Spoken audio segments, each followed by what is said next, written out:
فأنا جاية من منطقة تبوك حتى أحضر الحفلة هذه، وتكون أمل لنا في أنه يكون مستقبلا نحضر حتى في المباريات، في الأفراح، في الأشياء اللي يعني تخصنا كشعب سعودي.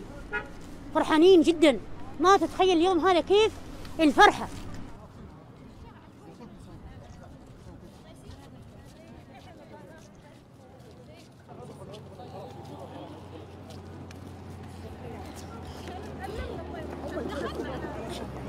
نشعر انه في نوع من التفاهم في الموضوع هذا، نشعر انه انفتاح كويس علينا.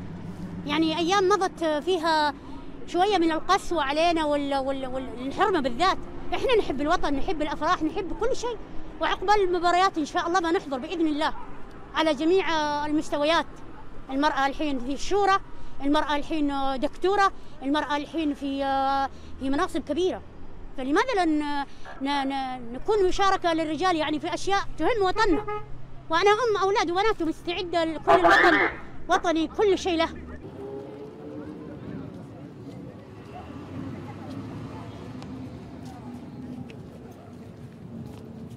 شو قررت؟ أكيد شيء جميل لما يكون شيء فيه عوائل والأول مرة ملعب السيد الملك فهد، أكيد إنه بيكون شيء أجمل وأجمل.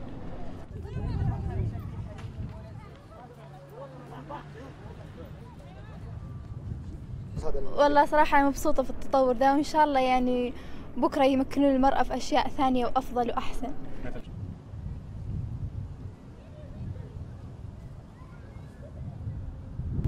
أيوة، أنا أتمنى إنه يمكنون المرأة أكثر مثلا في القيادة وفي في السفر وإلى آخره، فمرة مبسوطة، إن شاء الله أفضل وأفضل. فرحانين وأعلام وأخضر ومرة مبسوطة، فودي لو كل يوم يوم وطني صراحة. يعني أول مرة أجي للأستاذ وأحس إني مواطنة سعودية أكثر، إن أقدر أدخل في كل مكان على أرض بلدي، شيء مرة مفرح.